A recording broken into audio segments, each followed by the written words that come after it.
Pour bien saisir la gravité de la décision de Chris, il faut d'abord comprendre la cocotte minute quasi mythique qu'est le Klondike. Cette région sauvage et impitoyable a le don de briser même les personnes les plus fortes, de faire plier les volontés et de tester les limites comme peu d'autres endroits sur Terre. Pour Chris Dummit, un homme qui était devenu la définition même de la fiabilité et du dévouement inébranlable dans Gold Rush, la saison 15 s'est avérée être la tempête parfaite.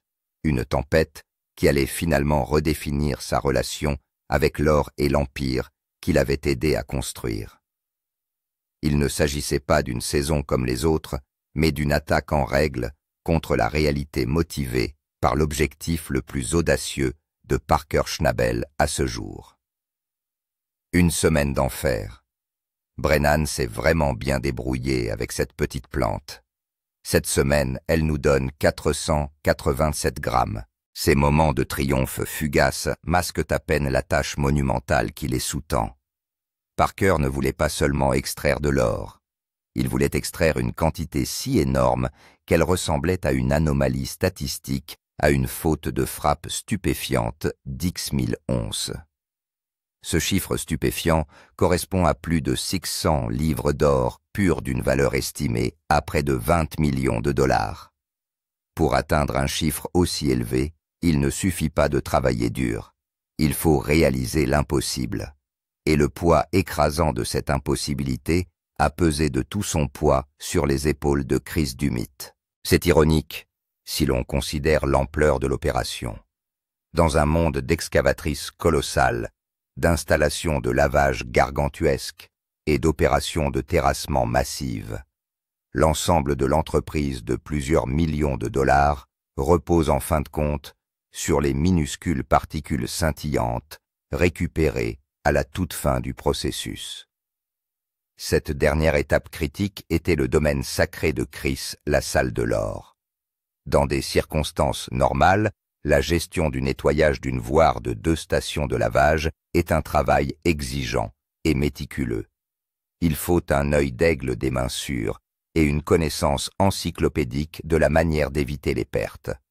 Une seule erreur à ce stade peut coûter des milliers, voire des centaines de milliers de dollars. Mais pour cette saison charnière, Parker ne s'est pas contenté de gérer 1 ou 2 usines. Il a décidé de repousser les limites en exigeant le fonctionnement simultané de 3 énormes usines de lavage. Il y avait Big Red, la bête de somme fiable Rock Monster, une bête à part entière, et enfin Slucifer, l'usine principale, gargantuesque. 3 flux incessants de concentrés riches en or, qui se déversent tous dans les mains d'un seul homme de plus en plus débordé. La charge de travail n'est pas seulement passée de difficile à exigeante, elle est devenue tout simplement brutale, un calvaire incessant. C'est la première fois que nous essayons de faire fonctionner 3 usines en même temps, et le succès de la saison dépend vraiment de notre capacité à le faire et à faire tourner les 3 usines. Il ne s'agissait pas seulement d'un défi logistique, mais aussi d'un test d'endurance humaine. Imaginez que vous ayez terminé un travail éreintant de 12 heures, tous les muscles endoloris, les os fatigués et l'esprit épuisé, et que vous vous rendiez compte que vous devez encore nettoyer les boîtes à vannes complexes de non pas une, mais 3 machines colossales.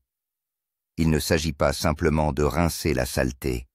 C'est un processus minutieux et méthodique qui consiste à séparer soigneusement l'or fin des sables noirs lourds, en veillant à ce qu'aucune paillette précieuse ne soit perdue dans le tas de résidus. Pour Chris, qui n'était plus un jeune homme, ce travail ininterrompu et physiquement éprouvant était plus qu'un simple travail. C'était une épreuve physique et mentale permanente qui le poussait au-delà de limites qu'il n'avait probablement jamais imaginées. Il était légendaire pour être le gars qui ne se plaignait jamais, celui qui se contentait de faire le travail tranquillement, stoïquement, quel que soit l'obstacle. Mais cette saison même, pour l'observateur occasionnel, on pouvait voir les fissures se former, les signes visibles de tension. Il se noyait submergé par le volume et la pression. L'intensité a atteint un tel crescendo que pour la première fois dans sa longue et loyale carrière avec Parker, il n'a pas eu d'autre choix que de parler d'exprimer son besoin désespéré d'aide. C'était cela ou faire face à un effondrement inévitable, tant sur le plan physique que professionnel. Il fallait faire quelque chose. L'équipe déjà très sollicitée par la vaste concession fonctionnait au maximum de ses capacités. Il était tout simplement hors de question de retirer quelqu'un d'un bulldozer ou d'un camion de pierres, éléments essentiels à l'alimentation des stations de lavage affamées. Chaque personne était essentielle pour maintenir le flux incessant de matériaux. Chris s'est donc retrouvé dans une position peu enviable, isolé, luttant contre une marée impossible. Dans un effort désespéré, il a finalement lancé un nom, Tatiana Costa. Elle était l'une des meilleures opératrices d'équipement de l'équipe hautement qualifiée et inestimable sur le terrain, mais elle n'avait précisément aucune expérience dans l'art délicat et hautement spécialisé de la récupération de l'or. C'était un geste désespéré, un pari né de la nécessité. Tatiana peut-être, c'est l'une de nos meilleures opératrices. C'est vrai, Mitch et Tyson ne seront pas contents si Tatiana sort du champ. Proposer de retirer un opérateur de premier plan du champ, en particulier un opérateur essentiel à l'opération d'alimentation, était une demande énorme, une demande que les autres contremaîtres de Parker, Mitch et Tyson n'allaient pas apprécier, c'est compréhensible. Cela perturberait leurs propres opérations et ajouterait de la pression à leur rôle déjà tendu. Mais l'alternative était de voir Chris, la cheville ouvrière irremplaçable, partir pour de bon emportant avec lui des décennies d'expérience inestimable et de connaissances institutionnelles. Parker, malgré sa volonté inébranlable et son ambition souvent bornée, savait au fond de lui qu'il ne pouvait pas se permettre de perdre Chris. La décision, bien qu'à contre-cœur, a été prise. Tatiana serait formée et Chris bénéficierait enfin d'une aide indispensable, bien que tardive. Le mal était déjà fait, le message sans équivoque, l'ambition de Parker pour 10 000 onces, sa faim insatiable de nouveaux records, était apparemment plus importante que le bien-être et la loyauté de son homme, le plus fidèle et le plus indispensable. Il s'agissait d'une hiérarchisation brutale qui allait finalement avoir de profondes conséquences.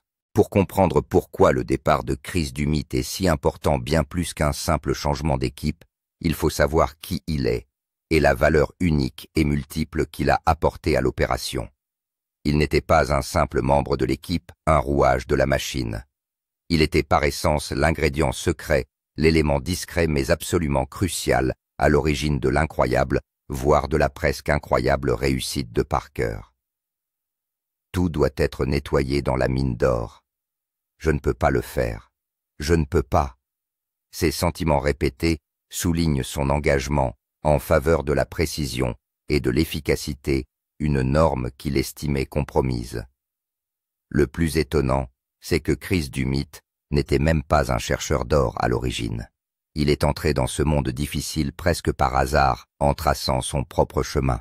Il a commencé comme charpentier, un artisan du bois initialement engagé pour construire des cabanes pour l'équipe originale de Todd Hoffman dans les premières saisons de Gold Rush. Il n'était qu'un homme avec un marteau et une scie bien loin de la saleté et de la crasse de la récupération de l'or. Mais une chose en entraînant une autre, des opportunités se sont présentées, et très vite, il s'est retrouvé plongé dans la boue et la folie de l'extraction de l'or. Et il s'est avéré qu'il avait un don extraordinaire pour cela, un véritable talent inné que peu de gens possèdent.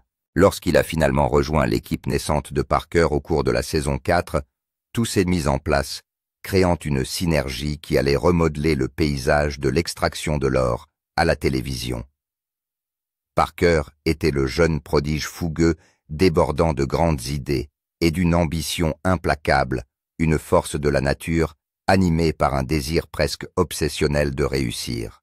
Mais Chris était la main ferme, le calme dans la tempête, la voix de l'expérience chevronnée qui pouvait ancrer les folles ambitions de Parker et les traduire méticuleusement en or réel et pesant.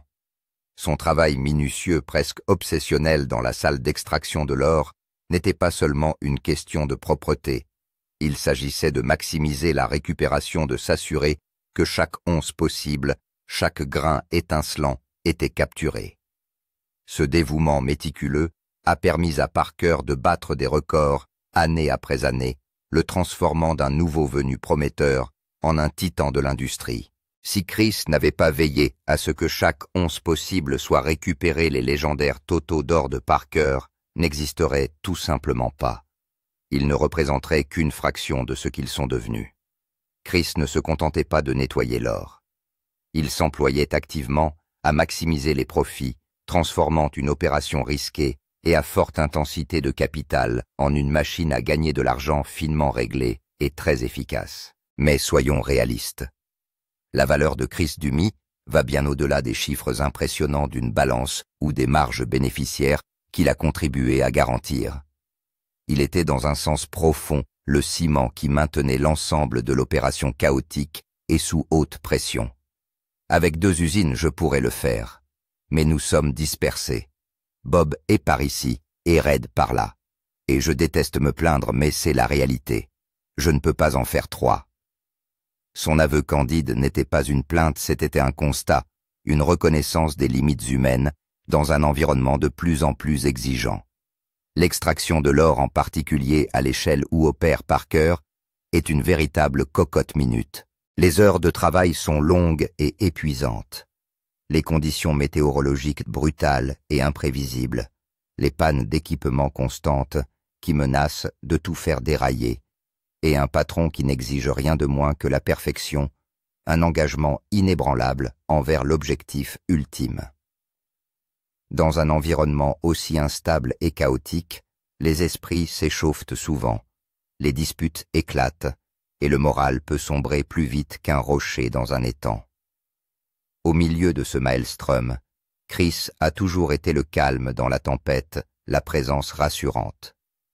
Avec son attitude décontractée et imperturbable, et son sens de l'humour aiguisé, il possédait un don rare pour faire baisser la tension et empêcher habilement l'équipe de se retourner les uns contre les autres dans des conditions de stress intense. Il était la personne vers laquelle tout le monde, y compris Parker lui-même, pouvait se tourner lorsque les choses devenaient trop intenses, un confident de confiance et une force stabilisatrice. Plus qu'un simple contremaître, Chris est devenu un mentor et un ami pour de nombreux membres de l'équipe, incarnant un rare mélange d'autorité et d'accessibilité.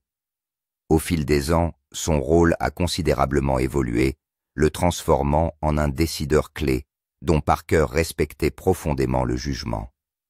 Parker se fiait à ses idées sur tous les sujets, de la manière la plus efficace de traiter un type particulier de terre payante, à la gestion de la dynamique complexe de l'équipe et des conflits interpersonnels. Chris n'était pas seulement un employé, il était un élément fondamental et irremplaçable de l'empire que Parker construisait méticuleusement. Lorsque Parker s'est fixé l'objectif apparemment ridicule, presque téméraire, d'exploiter simultanément 3 usines de lavage, c'est Chris qui a eu la tâche peu enviable de mettre au point la logistique complexe, les aspects pratiques de la mise en œuvre sur le terrain, alors même que le simple fardeau de cette tâche le brisait visiblement. « Je vais aller jeter un coup d'œil et voir comment on s'en sort. Ça a l'air d'aller beaucoup mieux. » Son dévouement constant, même lorsqu'il était débordé, en disait long. Son départ n'est donc pas comparable à la perte d'un bon conducteur de camion-citerne ou d'un opérateur moyen. C'est comme si l'on retirait la pierre angulaire d'un édifice imposant et soigneusement construit. L'ensemble de la structure qui dépendait de sa présence stabilisatrice et de son expertise approfondie risque désormais de s'effondrer et d'être confronté à un avenir incertain. Il est passé d'un statut d'outsider, sans aucune expérience dans l'extraction de l'or, à l'une des figures les plus respectées, les plus indispensables et les plus fondamentales de toute l'industrie, largement considérée comme l'épine dorsale de l'opération. Alors, s'il était si précieux, si essentiel, pourquoi a-t-il été poussé si implacablement jusqu'au bord du gouffre? On ne peut commencer à parler de l'immense pression qui pèse sur Chris Dumi sans aborder directement la source première de cette pression, Parker Schnabel lui-même. Parker n'est pas seulement un chercheur d'or. C'est un phénomène, une force de la nature, presque un mythe en devenir.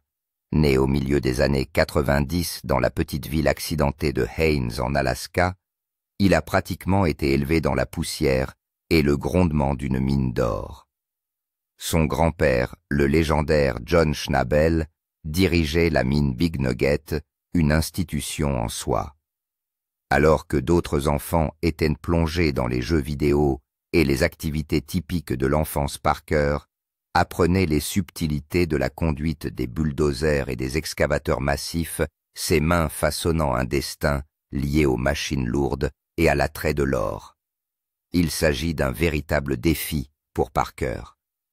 Tu as trouvé quelque chose. Qu'en penses-tu, grand-père? Oh mon Dieu, c'est magnifique. En voilà un autre, c'est pas génial. Je ne vais pas pouvoir dormir. Ces interactions formatives avec son grand-père lui ont inculqué non seulement une passion, mais aussi une profonde éthique de travail et une maîtrise précoce du métier. Lorsqu'il a eu l'âge de conduire légalement une voiture, il était déjà un vieux pro, un vétéran chevronné de la machinerie lourde, possédant un niveau de compétence et de compréhension bien supérieur à son âge. Il a brièvement envisagé la voie conventionnelle, pensant aller à l'université pour étudier la géologie, prolongement logique de son enfance. Mais soyons honnêtes, une simple salle de classe aussi prestigieuse, soit-elle, ne pourrait jamais vraiment contenir son ambition naissante, son esprit agité et moteur. Au lieu de contracter des prêts étudiants, il a pris un pari monumental, en consacrant toutes ses économies, jusqu'au dernier centime, à la création de sa propre exploitation minière indépendante. À tout juste 16 ans. Un simple adolescent, il a audacieusement pris la tête de la mine familiale, commandant des hommes adultes 2 fois plus âgés que lui. Mais il n'était pas seulement un enfant autoritaire ou un héritier privilégié. Il possédait les connaissances innées, le sens stratégique et l'éthique de travail inégalée pour soutenir ses directives, gagnant ainsi le respect par sa simple compétence. Puis vint Gold Rush, et le monde découvrit cet étonnant adolescent prodige de l'industrie minière. Son talent brut, son approche intrépide et son charisme indéniable ont captivé des millions de personnes. Mais le simple fait de passer à la télévision ou même de diriger l'exploitation familiale ne suffisait pas à l'insatiable motivation de Parker. Dans un geste qui a stupéfié tout le monde, il a pris une décision colossale et lourde d'enjeux. Il a quitté l'exploitation familiale confortable et bien établie, s'aventurant dans les étendues sauvages du Yukon pour louer son propre terrain et repartir entièrement de zéro. C'était un pari énorme, presque téméraire, mais qui s'est avéré payant de manière spectaculaire, le transformant en une légende à part entière. Au cours de sa toute première saison en solitaire défiant toutes les attentes, il a extrait plus de 1000 onces d'or du sol, un exploit qui a fermement cimenté son statut de force avec laquelle il faut compter. À partir de ce moment, sa trajectoire est une ligne droite inébranlable qui pointe inexorablement vers le haut. Son total d'or a augmenté de façon exponentielle chaque saison, laissant systématiquement ses rivaux comme Todd Hoffman autrefois, dominant loin derrière dans la poussière. Il ne se contentait pas d'exploiter des mines, il innovait, repoussant sans cesse les limites de l'efficacité, exigeant des machines plus grandes et plus perfectionnées, et recherchant sans relâche des rendements plus élevés, cherchant toujours à optimiser, à extraire chaque dollar possible du sol. Oh, ça a l'air pas mal du tout. Oui, c'est vrai, ça se passe bien. Nous arrivons à quelque chose de toute façon. J'espérais vraiment que vous seriez à un endroit où je pourrais vous prendre ce bulldozer et prendre les 11 autres aussi, et les emmener à Australia Creek. Je ne nous vois pas traverser la terre sans le gros bulldozer. Ouais, moi non plus. On a payé des royalties sur les puits. Il faut que les puits soient terminés. Cette volonté implacable, presque obsessionnelle, est précisément ce qui l'a poussé à devenir multimillionnaire avant même d'avoir atteint l'âge de 30 ans. Cependant, cette même volonté singulière et inflexible, bien qu'indéniablement à la base de sa réussite financière, possède un côté sombre profond et souvent destructeur. L'ambition de Parker est insatiable, un puits sans fond qui ne peut jamais être vraiment rempli. Atteindre un record n'est pas un motif de célébration prolongée ou un moment de satisfaction tranquille. Il s'agit simplement d'une nouvelle base, d'un nouvel objectif, qui doit être pulvérisé l'année suivante d'une barre qui ne cesse de s'élever. Cela crée un environnement de pression permanente, une exigence presque étouffante de performance constante et croissante. Dans le monde de Parker, il n'y a pas de suffisamment bon, il n'y a que du plus. Cette obsession implacable a inévitablement eu des répercussions sur sa vie personnelle.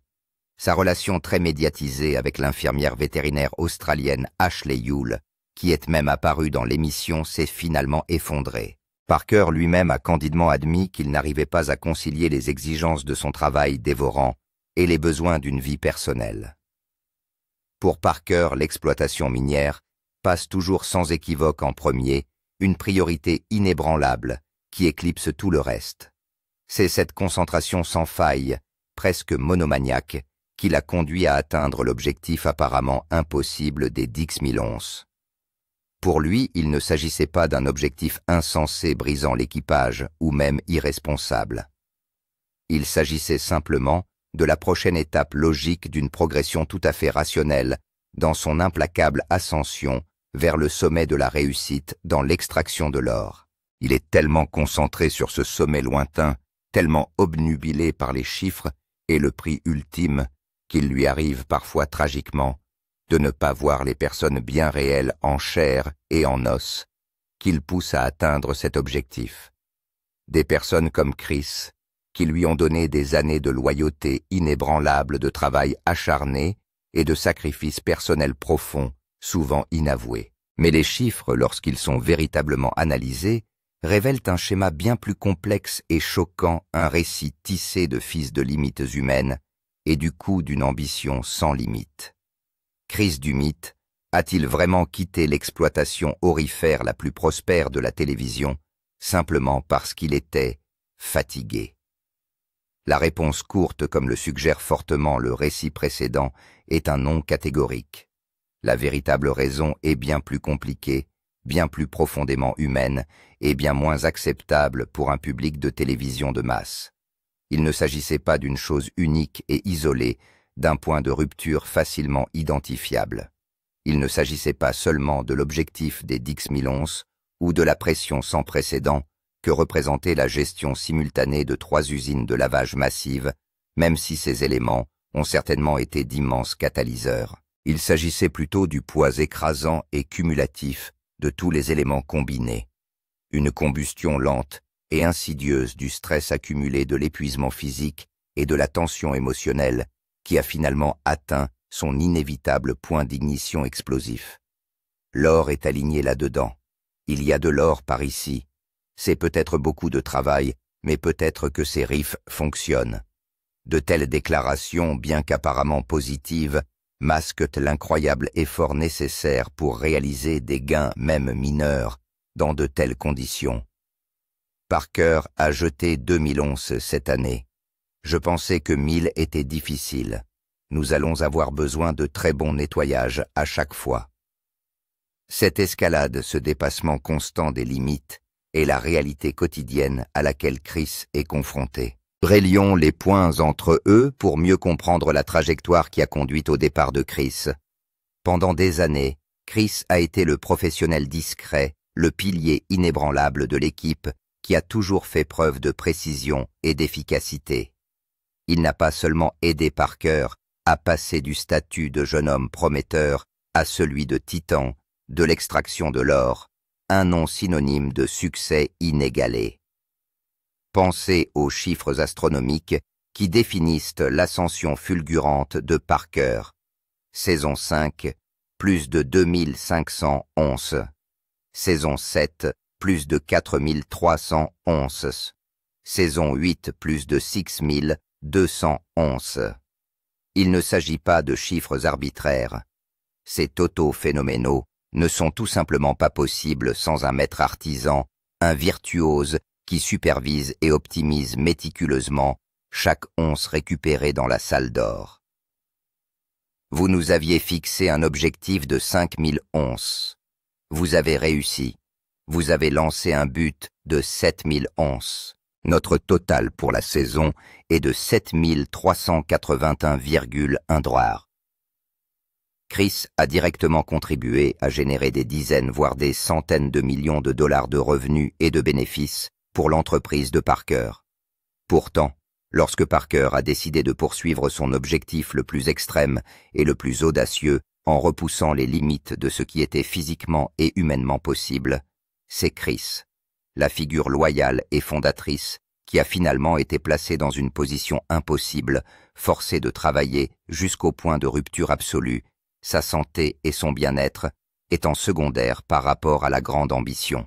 La vérité troublante est que l'on peut se demander si après toutes ces années de dévouement inébranlable, après tous ces records battus, Chris n'a pas commencé à se sentir comme une pièce d'équipement parmi d'autres dans la vaste gamme de machines de Parker. Une pièce de valeur certes, un composant essentiel, mais en fin de compte, une pièce que l'on peut sans cesse pousser dans ses derniers retranchements jusqu'à ce qu'elle tombe inévitablement en panne pour être remplacée ou réparée selon les besoins.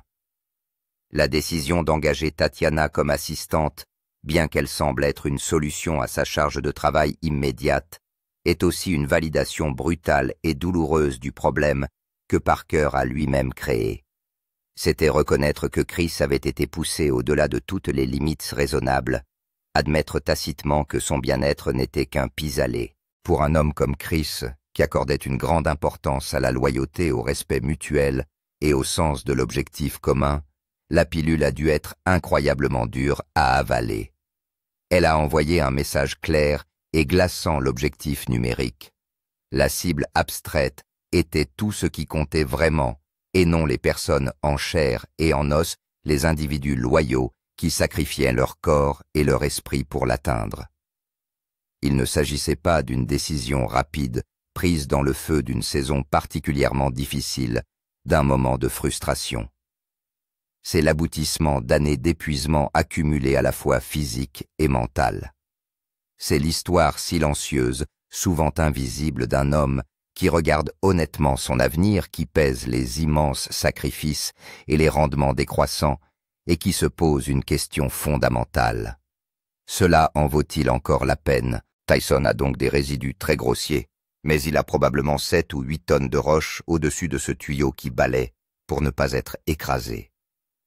Ce sont là les détails granuleux de la vie quotidienne, les problèmes constants que Chris doit résoudre, les défis incessants qui entament sa résilience.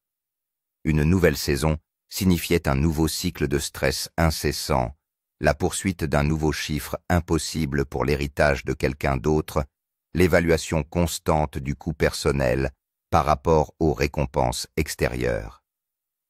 Cela signifiait qu'il risquait de sacrifier sa santé, sa tranquillité d'esprit et les années qu'il lui restait à vivre pour atteindre un objectif qui n'était plus le sien. La véritable raison pour laquelle Chris Dumit est parti est que fondamentalement, il s'est choisi lui-même. Il a choisi de s'éloigner de la folie, de reprendre sa vie et sa dignité, avant que la gueule insatiable de l'ambition de Parker ne le consume complètement. Il n'avait plus rien à prouver à personne. Il s'était investi corps et âme dans la construction de l'Empire, un témoignage monumental de ses compétences et de son dévouement. Il l'a vu atteindre des sommets que personne n'aurait cru possible, battant record sur record. Et puis, avec une détermination tranquille, il a décidé que c'était fini. Il ne s'agissait pas d'abandonner dans la défaite. Il s'agissait de savoir précisément quand s'éloigner, quand tracer une ligne dans le sable et donner la priorité à la préservation de soi. Il s'agit d'une décision profonde, profondément humaine, que la plupart d'entre nous peuvent comprendre à un niveau viscéral. Choisir une vie plus calme et plus équilibrée, plutôt qu'une vie chaotique et dévorante, même si cela signifie laisser derrière soi une montagne d'or scintillant. Le départ de Chris Dumit laissera sans aucun doute un vide béant dans le fonctionnement de Parker Schnabel, un vide qu'il sera incroyablement difficile, voire impossible de combler. Sa combinaison d'expertise technique, de méticulosité et son rôle vital en tant que force calmante et stabilisatrice le rendaient vraiment unique. Pour le remplacer, il ne s'agit pas seulement de trouver un autre contremaître de la salle d'extraction de l'or. Il s'agit de trouver quelqu'un qui puisse reproduire ses connaissances institutionnelles sa profonde compréhension des exigences spécifiques de Parker et son étonnante capacité à gérer à la fois l'or et les éléments humains d'une équipe soumise à une forte pression. L'impact immédiat pourrait être une baisse de l'efficacité de la récupération de l'or, car une nouvelle personne apprend les ficelles du métier, ou une augmentation des frictions interpersonnelles, car le ciment de l'équipe est supprimé. En outre, l'épisode sert de leçon puissante, bien que tacite, sur le leadership. Le succès de Parker est indéniable, mais sa poursuite incessante d'objectifs parfois au détriment du bien-être de son équipe a un coût important. L'histoire de Chris Dumit rappelle brutalement aux dirigeants du monde entier qu'il est important de reconnaître les limites de l'endurance humaine, de valoriser la loyauté au-delà du simple rendement et de comprendre que même les employés les plus dévoués ont un point de rupture.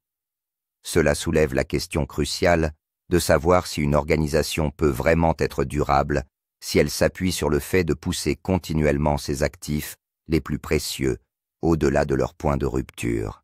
Il sera fascinant d'observer l'impact à long terme sur le moral de l'équipe de Parker et la perception de son leadership au sein de la communauté minière. Alors que les fans dissèquent ce changement radical, la conversation autour du départ de Chris continuera de résonner bien au-delà du Klondike, témoignant du pouvoir tranquille d'un homme qui a finalement choisi sa propre paix plutôt que la quête sans fin de Parker pour l'or.